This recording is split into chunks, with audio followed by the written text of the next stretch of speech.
Quoi? Bonjour, bonsoir la planète, salut tout le monde, c'est Luche. Et pour commencer cet épisode de Quoi, je veux tout simplement dire Hey Miss Carter. Say hey Miss Carter. Give me some. I sneezed on the beat and the big got sicker. Y'all on his ass like liquor. Y'all on his mouth like liquor. Well, eh bien, vous savez quoi? J'ai éternué sur le beat et le beat est devenu encore plus malade. Le beat étant moi-même, la maladie étant la grippe. Je me suis réveillé avec avec un petit, comment on appelle ça? Un petit 39.4. Je me suis réveillé ce matin avec un petit 44.4. C'est pas très marrant. C'est pas très marrant. J'étais très malade hier. Je crois que je suis encore malade. Et aujourd'hui, bah écoutez, je n'ai pas de sujet. Je n'ai pas de sujet. Je sais pas comment cet épisode de Quoi va s'intituler. Peut-être qu'il va s'intituler Random 1. Nous sommes le dimanche 8 octobre. Il est 15h12 et je suis censé aller rejoindre des potes à un café. Sauf que ces amis sont noirs et ils m'ont dit qu'ils allaient fumer un terre avant de me retrouver. Donc j'ai le temps. On verra comment ça se passe, mais le premier truc que je tiens à dire, c'est que si vous portez du noir, merci, car vous êtes là pour faire le deuil de mes cheveux avec moi. Ma très chère amie qui coupe mes cheveux depuis des années est venue me couper les cheveux récemment. Il y a eu quelques petites erreurs de communication. Je lui ai dit coupe-moi les cheveux comme tu m'as fait à tel moment, sauf qu'elle a mal compris. Elle a cru que je parlais d'un autre moment où elle m'avait coupé les cheveux bien courts. Enfin bon, bref, donc du coup, je me retrouve avec des cheveux qui, je trouve, ne me représentent plus. Tous mes potes m'ont dit non mais c'est pas grave, t'es très beau avec cette coupe, etc., etc. Ah, ce n'est pas le sujet. Le problème, ce n'est pas ça. Le problème, c'est que j'ai passé un an à mettre mes huiles sur mes cheveux, à tresser mes cheveux avant de dormir, à mettre mes bonnets, à mettre machin, à mettre machin. Et là, cet été, genre, je trouve vraiment que j'avais la meilleure coupe de cheveux que je n'ai jamais eue. Et tous mes potes, ils sont là, mais c'est pas grave, t'es quand même beau, etc., etc. Et les natifs américains qu'on a emmenés au barbershop là pour leur faire des fades, on a pu leur dire, waouh, mais t'inquiète, ça te va bien. Ce n'est pas le sujet. Mes cheveux, c'est mon âme. Mon âme est connectée à mes ancêtres. De quoi tu me parles? Qu'est-ce que je m'en fous que le fade m'aille bien? C'est pas le sujet. C'est pas le sujet. Ces nouveaux cheveux que j'avais l'impression que c'était une nouvelle version de moi-même à laquelle j'avais accès. Pour moi, c'était une nouvelle ère de moi-même. Et cette nouvelle ère a duré littéralement un mois. Ah, mais c'est pas grave. C'est pas grave. Je suis très content de ce qu'il se passe. Et puis voilà, c'est tout. Aujourd'hui, je ne sais absolument pas de quoi je vais parler. Peut-être que je vais commencer par le fait que les punaises de lit me terrifient. Genre vraiment, les punaises de lit, ça me terrifie. En fait, je sais pas comment expliquer. J'ai déjà eu une pote il y a 2 ans que j'ai hébergée chez moi parce qu'elle avait des punaises de lit chez elle. Et j'ai vécu un peu dans la terreur pendant 2-3 semaines. Bon, elle a tout fait en suivant un certain protocole avant d'aller chez moi, c'est-à-dire qu'elle a mis des vêtements dans un sac poubelle, ou sinon qu'elle a pris des vêtements sur lesquels elle était sûre qu'il n'allait pas y avoir de punaises de lit, elle a bien inspecté tous ses bagages, etc., etc. Et ce qu'il s'est passé, enfin, je crois, à moins que j'invente, c'est qu'elle est rentrée chez elle une fois que la désinfection a été faite, et elle a quand même fini par avoir des punaises de lit, parce qu'en fait, ces punaises de lit qui étaient chez elle étaient chez d'autres gens, donc en fait, les punaises de lit sont revenues chez elle, et finalement, elle a déménagé pour de vrai, for real. Donc, ah! Et surtout qu'en plus, il y a plein de gens qui m'ont fait, mais à Marseille, quoi? Tu parles de punaises de lit alors que t'habites à Marseille? Non mais MDR. Et la raison pour laquelle je n'ai pas peur des punaises de lit à Marseille, c'est que déjà, je ne prends pas les transports en commun. Ou très peu. J'adore marcher, j'adore être là dans ma meilleure vie, vida loca. À Paris, ce n'est pas possible de faire ce genre de choses. Il y avait certains moments où je disais à mes potes, ah, c'est 15 minutes en transport, tu penses que je mettrais combien de temps à marcher? Ils m'ont dit 2h30. J'étais là, ah! Bon, on va prendre les transports. Mais justement, à Marseille, les sièges sont en plastique. Vous voyez ce que je veux dire? Les sièges sont en plastique, donc déjà, tu vas pas avoir des nids de punaises de lit, là, dans les sièges ou je sais pas quoi. Mais de toute façon, vous avez vu les vidéos qu'il y a sur le web. Ah! C'est terrifiant! Là, je devais aller à Paris, il y a peu, là, pour quelques jours. En fait, au début, je me suis dit, bah, c'est pas grave, tu vas prendre le train debout. Je vais pas rester debout pendant 3h30. On est où? au concert de Beyoncé où on est en fosse là, debout pendant 3 heures. J'ai fait ça cet été pour le concert d'Harry Styles. La fosse, le concert et c'était trop. Ça fait trop mal de rester debout aussi longtemps. Je suis désolé, c'est pas marrant, ça me fait pas rire. Et après, je me suis dit, bah non, c'est pas grave. Tu vas prendre le train debout, tu vas prendre les transports debout, tu vas rien faire, tu vas aller nulle part. Mais après, je me suis dit, mais les hôtels, si je vais dans un hôtel, il va y avoir des punaises de... On ne sera jamais libre, yol. Surtout qu'en plus, je savais pas, mais il y a eu une épidémie de punaises de lit en Angleterre l'été dernier, et maintenant, les Anglais ont peur que les punaises de lit reviennent chez eux, là. Donc ça signifie que ça va être un truc à l'échelle européenne s'il ne se passe pas ce qu'il doit se passer là sous peu. Et je suis désolé, je trouve ça un peu alarmant quand même. Surtout qu'en plus, je me suis fait la réflexion, mais si j'ai des punaises de lit chez moi, c'est la fin, genre. C'est la fin. J'ai 3 tapis chez moi. J'ai une dizaine d'oreillers. J'ai mes canapés là. C'est terminé en fait. C'est terminé. La manière dont j'ai rationalisé le truc hier, c'est que je me suis dit, ouais, mais s'il y a des punaises de lit chez toi, en fait, il va se passer quoi? Tu vas vivre chez ta mère pendant quelques jours, les gens vont venir désinfecter, et puis voilà, tu vas rentrer chez toi. Mais quand même, en fait, je pense que c'est surtout l'anxiété de sentir que ça me gratte quelque part. Genre là, par exemple, ça va me gratter sur le menton, je vais me dire, c'est des punaises de lit, c'est des punaises de lit. Et c'est... Ah!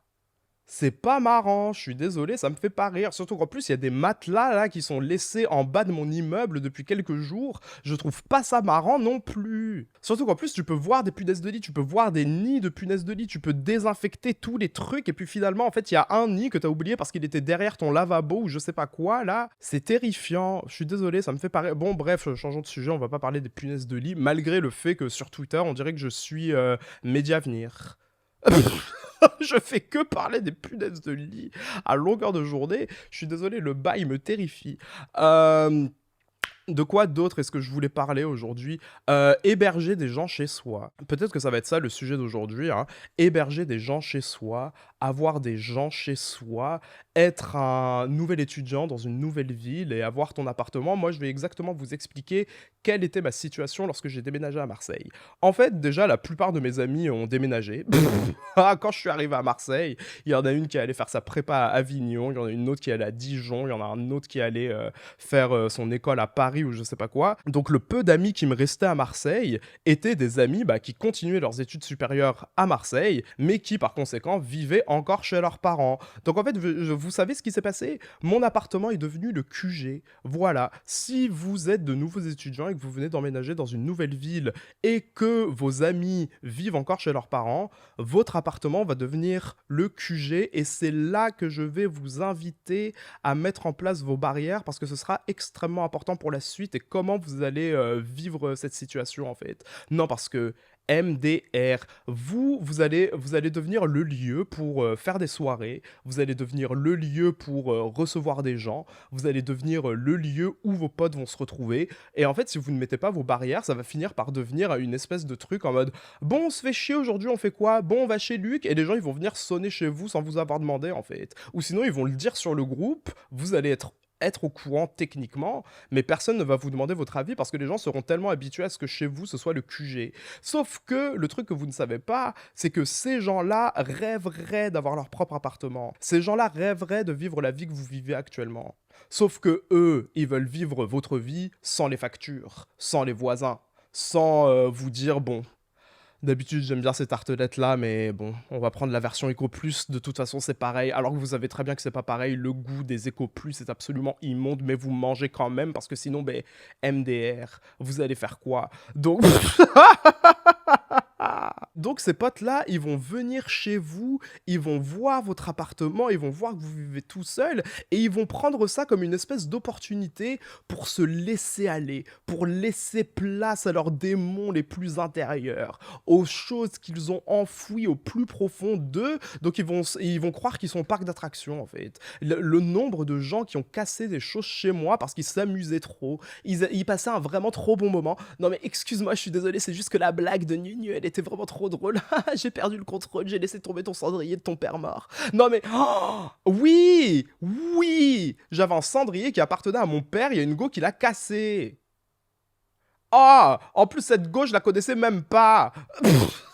Je la connaissais même pas. Donc vraiment, faites attention lorsque vous avez votre propre appartement, parce que les gens vont être trop à l'aise. Les gens vont être trop à l'aise. Déjà, par rapport au bruit, les gens ils vont être trop contents de savoir qu'ils peuvent crier, mettre de la musique fort, faire du bruit, etc. sans que leur mère vienne ouvrir et faire « Tu crois que t'es chez toi? Tu crois que t'es chez toi? Bah si t'as pas envie de vivre avec mes règles, t'as qu'à vivre chez toi et avoir tes propres règles. Ici, c'est chez moi, c'est ma maison. Donc si tu n'es pas content, tu t'en vas. » Là, ils sont tellement contents que personne ne leur dit ça, qu'ils vont s'amuser à crier. Ils vont s'amuser à ouvrir la fenêtre. Ils vont être là en mode c'est de la folie. C'est de la folie. Vous vous comportez comme si vous aviez 8 ans, en fait. Mais personne ne vous a envoyé faire des trucs comme ça. Ou sinon, ils vont pas tenir leur alcool. Ils vont commencer à vomir dans vos toilettes. Je faisais beaucoup de soirées auparavant. J'invitais toujours des gens chez moi, etc., etc. Mais l'un des trucs qui m'énerve le plus par rapport aux gens que tu invites chez toi, c'est qu'ils ne vont pas nettoyer derrière eux. En plus, j'avais une espèce de pote là. Son truc qu'elle faisait, c'est qu'elle ne finissait jamais rien. Par exemple, elle va manger un burger, elle va laisser toujours un quart du burger. Elle va prendre un verre, elle va boire, elle va toujours laisser un fond d'eau, un fond de jus, un fond de machin, un fond de ci. Elle va finir ses clopes, elle va laisser son paquet comme ça, normal, comme si elle était au bar. Déjà, ça, j'ai jamais compris. T'as fini ton paquet de clopes et tu le laisses comme ça sur la table du bar en mode tu peux pas aller à la poubelle. Enfin, j'ai toujours trouvé ça trop étrange. Surtout qu'en plus, des fois, ça parle à ma clochardise parce que moi, je me dis waouh, un paquet de clopes, un paquet de Marlboro, là, waouh. En plus, c'est même pas les paquets gris. Ouf, ça doit venir d'Espagne, ça. Oh, peut-être qu'il doit rester quelques clopes. Quelqu'un a dû bien oublier son paquet sur la table, il est vide. Il est vide, ce n'est pas que la personne a voulu être gentille ou qu'elle a oublié ses trucs, elle a juste décidé que la table du bar c'était la poubelle. Donc bon, bref, donc déjà rien que ça m'énerve parce que des fois je me dis mais enfin, t'aurais pu prendre ton verre et le mettre à l'évier et le mettre à rincer, en fait. Enfin, je sais pas. Mais c'est parce qu'en fait, moi, je fais pas ce genre de choses quand je suis chez les gens. Quand je suis chez les gens, bah, en général, je vais un peu ranger, un peu faire machin. Si j'ai un sac plastique, je vais dire, bon, mets toutes les bouteilles de bière, je vais les descendre ou truc. Enfin, je sais pas, c'est un truc que je fais à chaque fois. Mais tout le monde n'a pas ce réflexe-là. Et encore une fois, est-ce que tu peux blâmer les gens de ne pas fonctionner comment toi, tu fonctionnes? Ou est-ce que tu peux te blâmer toi-même de ne pas avoir mis en place tes barrières? Parce que si tu attends que les gens respectent des barrières que toi, tu n'as même pas mis en place, est-ce que tu peux te plaindre? Tu peux te plaindre une fois que tu as tenté de mettre tes barrières et que les gens n'ont pas respecté ces barrières. Parce que ça, c'est encore... peut-être que c'est de ça dont on va parler dès maintenant. Ah, mes amis noirs arrivent.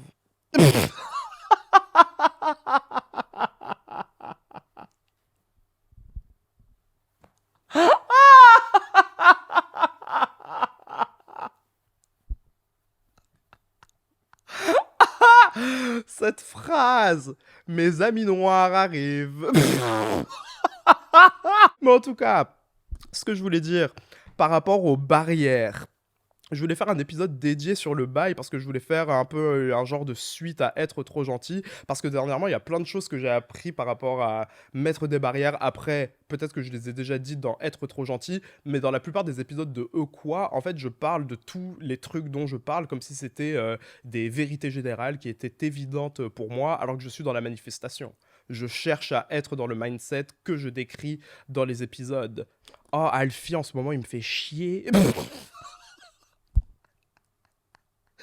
Et je sais que ça se fait pas de parler mal de ces animaux parce que techniquement, enfin, ce sont des créatures extrêmement pures. Mais en fait, Alfie, j'ai calculé ce matin, et lorsqu'il a faim et qu'il attend ses croquettes, il miaule toutes les 3 secondes. Toutes les 3 secondes. Et en ce moment, en plus, je me réveille très tôt. Je me réveille à des 6h, 7h, là, tous les jours. Et j'ouvre à peine la porte. Je n'ai même pas le temps d'aller aux toilettes que miaou, miaou, miaou, miaou. Sauf que c'est exactement la même chose que quand ta mère te demande de passer l'aspirateur, tu sais que tu vas passer l'aspirateur, mais elle revient pour te faire alors l'aspirateur, tu comptes le passer? Ah bah j'étais sûr que t'allais pas passer l'aspirateur, alors que ça fait 30 minutes et du coup t'as même plus envie de passer l'aspirateur. Je suis désolé, tu me fais chier, maman, je n'ai plus envie de passer l'aspirateur. Mais là, c'est exactement ce qui se passe avec Alfie. Alfie m'énerve. Alfie m'énerve. Sachant son thème, c'est Needy d'Ariana Grande. Je sais pas ce qui lui arrive actuellement, mais il demande beaucoup de câlins et beaucoup d'affection. Sachant, il a 2 chansons thèmes. Il a Needy d'Ariana Grande Et Love Song de Rihanna and Future. I need love and affection. Love, wop, wop, wop, love, wop, wop, wop, love. Love and affection. Mais c'est la chanson thème d'Alfie. Genre, il pète des câbles parce qu'il me regarde et que je lui donne pas de câlin. Genre, vraiment, il y a des moments où je suis sur mon bureau et je tourne la tête et je le vois en train de me regarder comme ça. Il me fixe et il miaule. Et je vais voir sa litière si elle est bien propre. Elle est propre. Je vais voir ses croquettes. Il a même pas fini sa pâtée de ce matin. Tout va bien. Et donc finalement, je le prends dans mes bras pour voir et il est content. Et une fois que je le pose, il est de nouveau plus content. Non mais en fait, je suis désolé Alfie, mais je ne peux pas rester collé à toi à longueur de journée. Peut-être que c'est mon style d'attachement évitant qui est en train de se manifester actuellement, je n'en sais rien. Mais c'est de la folie Alfie. C'est de la folie. Tu ne peux pas me harceler comme ça à longueur de journée. Enfin bon, bref, en tout cas, pour revenir aux barrières, c'est extrêmement important d'avoir des barrières, mais aussi de les mettre en place, parce qu'à partir du moment où tu as des barrières, mais que tu n'oses pas les mettre en place, tu n'oses pas exprimer tes véritables émotions, là, c'est la porte ouverte à tout ce qu'il y a de plus négatif sur Terre, alors que c'est un truc que tu aurais pu complètement éviter si tu avais mis tes barrières à la base. Parce que moi, je vais vous dire exactement ce qui s'est passé par rapport au fait que j'avais pas mis mes barrières. Tu as quelque chose, tu sais que ça ne te plaît pas. La personne en face de toi le fait, et tu ne vas rien dire. Donc déjà, c'est un genre de petite blessure qui va se passer dans ton ego ou dans toi-même. Enfin, les deux, peut-être. Une petite blessure dans la relation, une petite blessure avec toi-même. Parce que de un, toi, tu vas peut-être t'en vouloir de manière inconsciente de ne pas mettre en place des barrières, mais en plus, la relation va commencer à en pâtir. Sauf que toi, tu ne dis rien par rapport à cette barrière. J'en sais rien, peut-être que c'est tout bête, mais si t'es avec ton ami, et que à chaque fois que tu es avec elle, elle finit par répondre au téléphone, elle fait «Attends 2 secondes, il y a quelqu'un qui m'appelle», et qu'elle reste au téléphone pendant 30 minutes, et que toi tu la regardes comme ça en mode «Ah ah, finalement 30 minutes se sont écoulées, mais la personne elle doit partir, elle doit faire «Bon allez, je te laisse, salut». Ben, au lieu de dire «Bah excuse-moi, mais je préférais que tu répondes au téléphone bah, à un autre moment que quand on est tous les deux, enfin ton appel il peut attendre, surtout que la plupart du temps, enfin, c'est juste un pote à toi qui veut parler, moi je préférais qu'on passe vraiment du temps de qualité ensemble». Et en général, la personne en face va comprendre en plus, elle va même être flattée. La personne elle va se dire «Ah mais cette personne veut vraiment passer du temps de qualité avec moi», et en plus les gens gagnent du respect pour vous lorsque vous avez des barrières. Sauf que là tu ne dis pas ce qui te dérange. Là, ta frustration va commencer à bouger vers d'autres choses. Tu vas commencer à avoir beaucoup plus de mal avec d'autres défauts chez ton ami, alors qu'à la base, ces défauts, bah, t'en avais rien à faire parce qu'il n'y avait pas ce souci de barrière pas respectée ou de toi qui n'osais pas dire ce que tu voulais vraiment dire.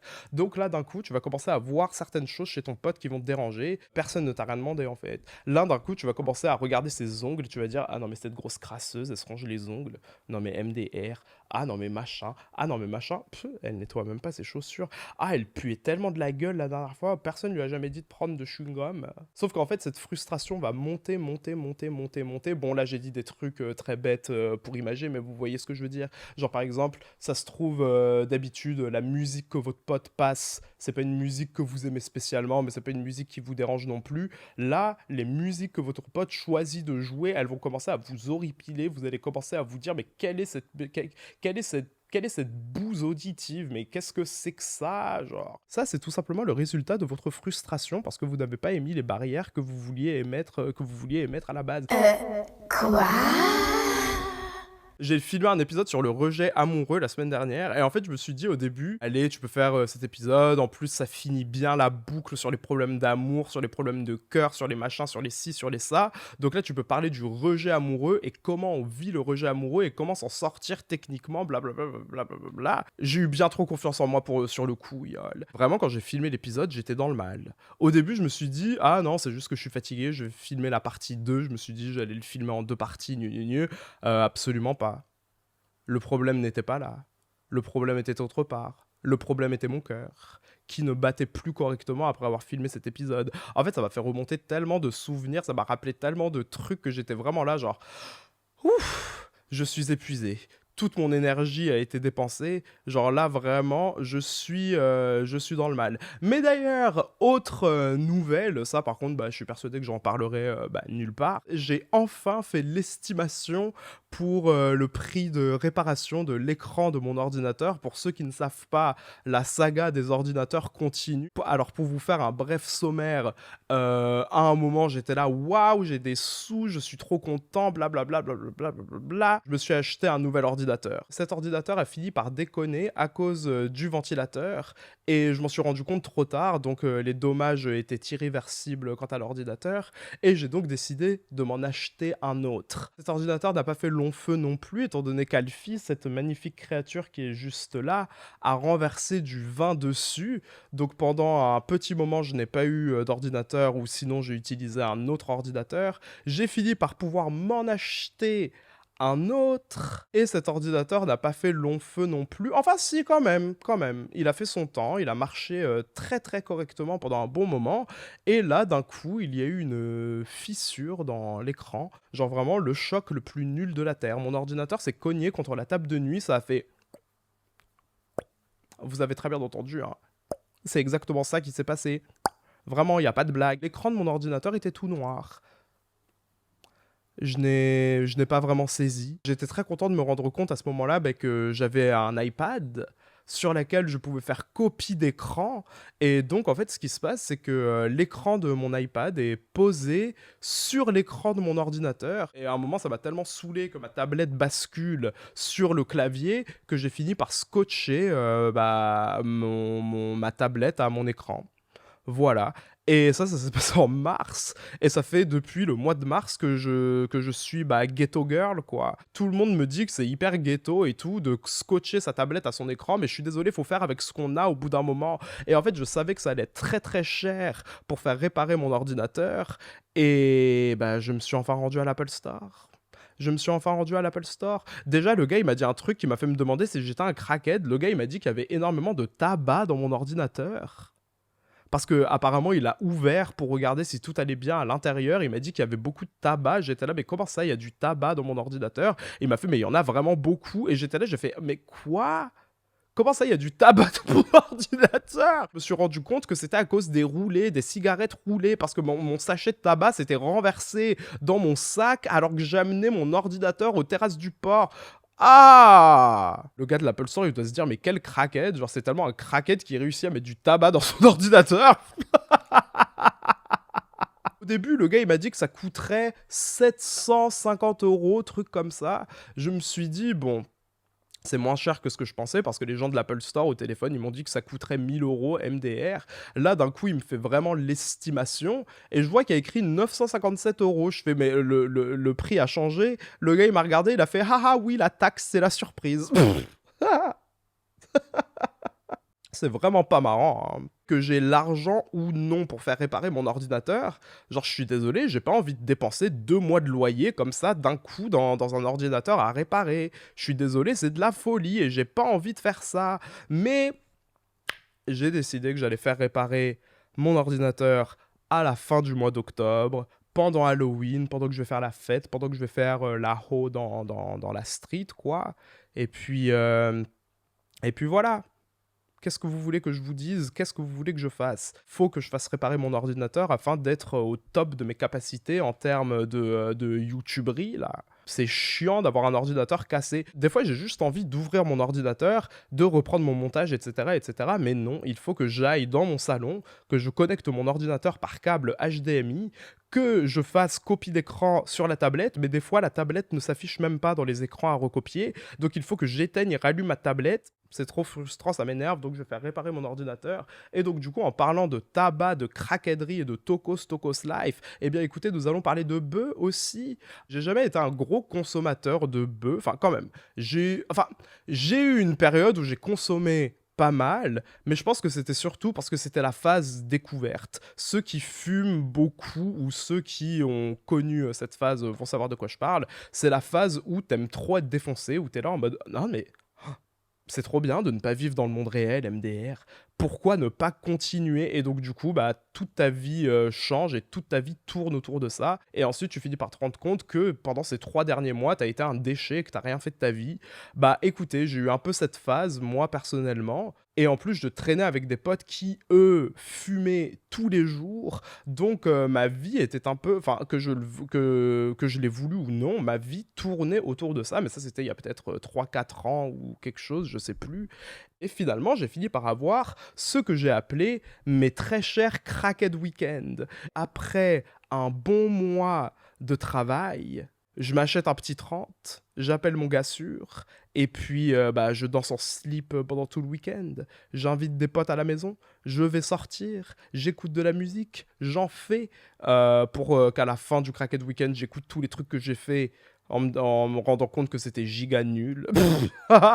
Et donc là, je commence à me chanter à moi-même le monologue que Lady Gaga, elle a fait à Dope, au truc de Vivo, là.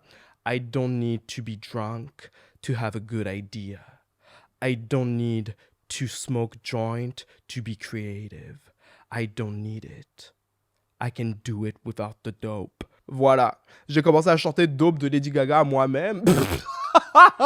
C'était là où je voulais en venir. Finalement, ma consommation s'est transformée en cracked week-end. Mais même ça, ça a fini par me saouler parce que du coup, bah, mes cracked week-end étaient tellement espacés et ma tolérance beaucoup plus basse que du coup, ce qui était censé me durer un week-end à la base quand j'étais vraiment un sale crackhead finissait par se transformer en une semaine. Et finalement, j'avais vraiment l'impression d'avoir perdu une semaine de ma vie. Et c'est pour ça qu'on va parler de ceux qui fument tous les jours et qui arrivent à être des êtres humains fonctionnels en fumant tous les jours. Je sais pas comment vous faites. Je pourrais dire que je vous envie, mais finalement, non, même pas. Mais c'est juste, je me demande, mais comment Comment? Non, parce que moi, les seuls trucs qui m'intéressent lorsque je fume, c'est manger, dormir et regarder South Park et peut-être téléphoner à des amis. C'est littéralement les seuls trucs qui m'intéressent. Genre, donc vous, là, vous êtes en train de me dire que vous arrivez à garder un travail, que vous arrivez à vous pointer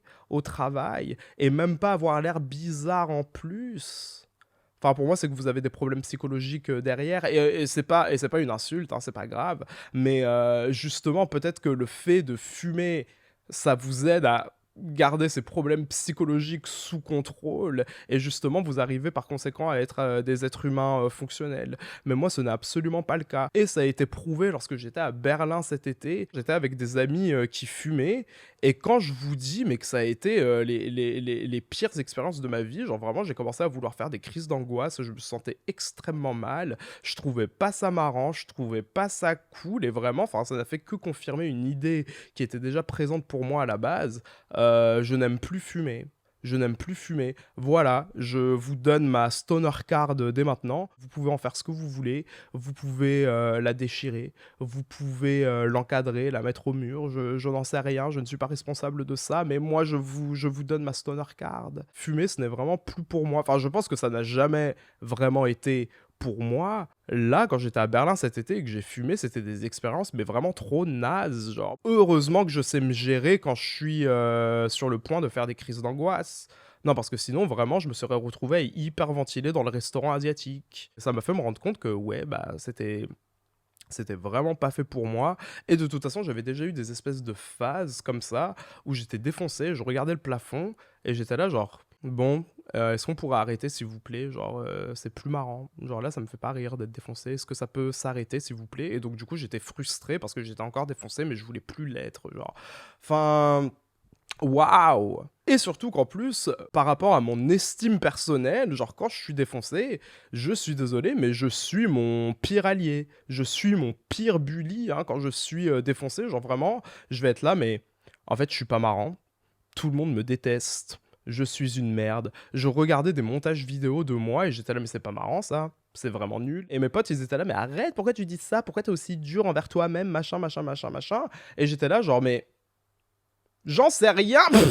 Enfin bon, bref, tout ça pour dire que ouais, la bœuf, je suis désolé, mais ce n'est plus pour moi. Genre vraiment, je quitte les lieux.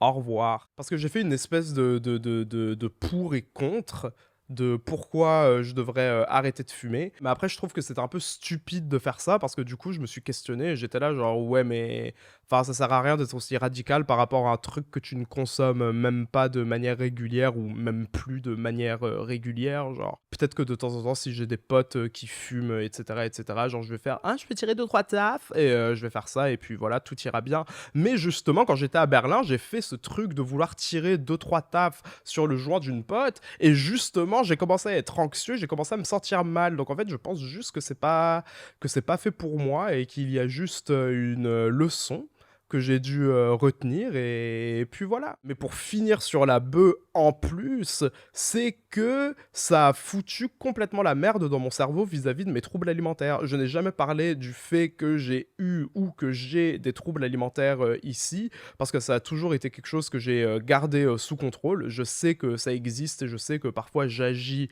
en fonction de ces problèmes, mais sinon j'en ai jamais vraiment parlé parce que bah, c'est vraiment personnel pour moi, vous voyez ce que je veux dire. Peut-être que j'en parlerai dans l'épisode mon rapport à mon corps, parce que vraiment quand je fume, je suis un puits sans fond. Vous voyez Sans Visage dans Le Voyage de Chihiro? Ben voilà, je suis exactement de la même manière, genre vraiment apportez-moi chaque truc qu'il est possible pour moi d'ingurgiter à apporter. En plus le pire c'était que c'était à l'époque où je commandais beaucoup Uber Eats là, donc ça faisait que je mangeais, je perdais du poids, mais je continuais à fumer quand même. Donc du coup, enfin bon, bref, il y a eu des résultats pas très jolis vis-à-vis de ma consommation de Mary Jane. Et tout ça, enfin vraiment, genre enfin je ce que ça aide, que ce soit vis-à-vis de l'anxiété, vis-à-vis de dormir, vis-à-vis de machin, vis-à-vis de ci, vis-à-vis de ça, vraiment, c'est très très bien et je suis fier de vous. Vraiment, continuez. Alors, si ça marche pour vous, vraiment. Mais en plus, il y a un autre truc qui fait que je ne peux pas être un bon stoner. Parce que vraiment, si je sais que la conce est à la maison, qu'elle est apportée et qu'en plus je peux rouler un truc, ben je vais rouler un truc en fait. Je suis désolé, mais moi je sais que je suis très sujet aux addictions par rapport à beaucoup de raisons, dont une dont je vous parlerai le moment venu. Mais en fait, je sais que s'il y a un pochon chez moi, que j'ai un grinder, que j'ai des feuilles slim et du tabac, enfin, je suis désolé, il n'y a absolument aucune raison pour laquelle je vais pas m'enrouler un à midi, en fait. Enfin, genre vraiment, je suis désolé, mais je suis tout à fait incapable de savoir qu'il y a de la conce chez moi, de faire ma petite vie, de faire ma journée normalement. Et ensuite, bah, c'est pour ça que je faisais mes craquettes week-end, parce qu'en fait, sinon, je sais que je fumerais vraiment à longueur de journée, que je m'achèterais un 500, et que le 500, je sais même pas si ça existe des 500, j'ai dit ça au hasard, mais que je fasse ma petite vie en étant là, genre... Bah non, en fait, si je sais qu'il y a chez moi, genre je vais rouler. Et puis voilà, jusqu'à nouvel ordre, jusqu'à ce qu'il n'y en ait plus. Sauf qu'après, du coup, vu que j'ai passé tout le mois à fumer, je vais être là, ben, pourquoi pas continuer, pourquoi pas racheter. Et la boucle est sans fin. La boucle est sans fin. Donc c'est comme ça que j'ai réussi à passer au crackhead week-end et qu'ensuite je me suis rendu compte que même les crackhead week-end ça me saoulait. Et puis voilà. Mais du coup, pour revenir vite fait sur mes troubles alimentaires dont j'ai parlé là à l'instant, beaucoup d'entre vous ont remarqué que j'ai perdu du poids quand même, dernièrement. Techniquement, est-ce que c'est nouveau pour moi d'être au poids que je suis là actuellement? Non, pas du tout, mais c'est juste que j'ai gardé pendant 2-3 ans un petit 10 kilos en plus. Et là, depuis le mois de mai, j'ai perdu, bah... Je sais pas, ouais, 10 kilos, très exactement, 10 kilos. Et il y a beaucoup de gens qui m'ont demandé, ouais, comment t'as fait? Est-ce que t'aurais des tips, etc., etc. Et en fait, je sais pas si je suis tout à fait légitime à vous donner des tips, parce que, bah, je sais pas si j'ai un rapport si sain que ça avec mon corps. Moi, je sais que c'est la première fois que je perds du poids de manière aussi saine, sans faire de trucs bizarres inspirés de la Tumblr era, hashtag grunge, hashtag gap, hashtag Cara Delevingne et tout. Si vous êtes passé par cette phase, vous savez ce que c'est. Donc, je sais pas très exactement si je devrais vous donner des conseils par rapport à ma perte de poids, parce que je sais pas si c'est des conseils qui, sans m'en rendre compte, sont un peu pro-ana, genre. Finalement, je me suis rendu compte que non. Donc, vraiment, enfin, le seul truc que je peux vous dire, si vous voulez perdre du poids, mais que vous avez un peu la flemme de faire du sport, marchez. Faites 10 000 pas par jour. 10 000 pas par jour, c'est un truc qui est reconnu par le gouvernement de la santé ou le ministère de la santé, enfin qu'est-ce que j'en sais. 10 000 pas par jour, c'est le truc qu'il faut faire pour garder une espèce de condition physique pas mal, même si tu ne fais pas de sport. Donc voilà, vous faites 10 000 pas par jour. Si jamais vous rentrez chez vous et que vous voyez que vous avez fait 7 000 pas, bah écoutez, vous allez faire un petit tour du pâté de maison, vous marchez pendant 30 minutes, de la musique dans vos oreilles, vous répondez à vos messages, etc., etc. Vous faites votre petite vie, et puis voilà. Et aussi, si vous avez tendance à manger pas mal de féculents, on va dire que vous avez tendance à manger des gros plats de pâtes et tout, machin, machin, machin, machin. Un jour ou deux pendant la semaine, vous remplacez ces repas par une petite salade. Concombre, tomate, feta, de la salade. Qu'est-ce que j'en sais? Vous essayez de remplacer certains de vos goûters par des fruits. Moi, par exemple, à 16h, j'avais l'habitude de manger un croissant ou des biscuits ou des conneries, bah je mangeais une pomme.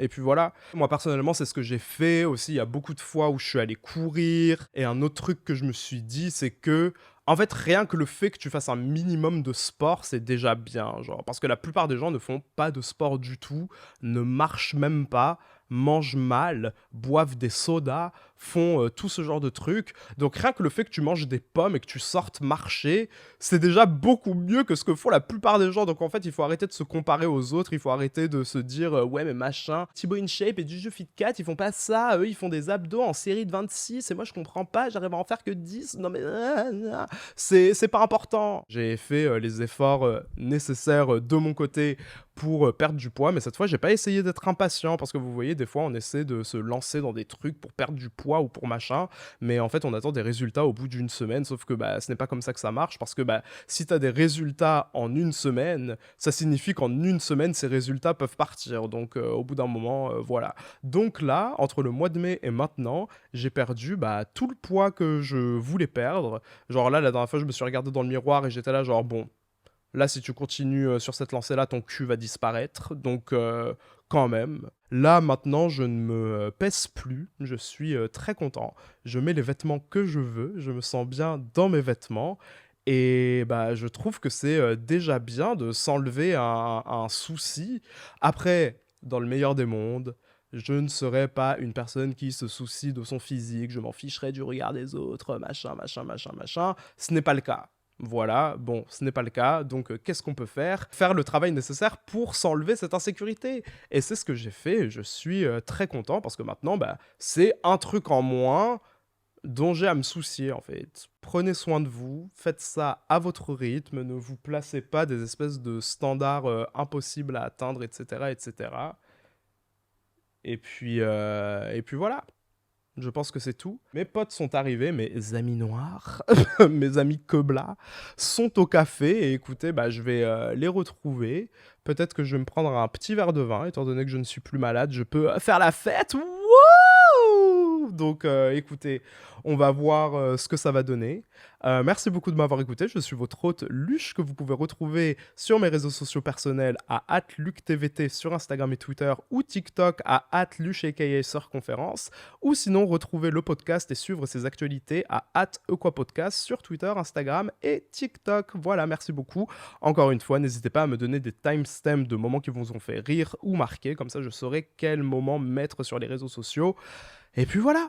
Merci beaucoup, j'espère que cet épisode vous aura plu. Ne vous inquiétez pas, je reviendrai avec des épisodes beaucoup plus structurés bientôt. Juste là, j'avais pas envie de lire vos histoires d'amour, j'avais pas envie de retenter mon sujet précédent, j'avais juste envie de m'asseoir et de parler. Et franchement, c'est sympa! Moi, je me sens bien. J'espère que vous vous sentez bien à la fin de cet épisode. Passez une bonne semaine et puis je vous retrouve la prochaine.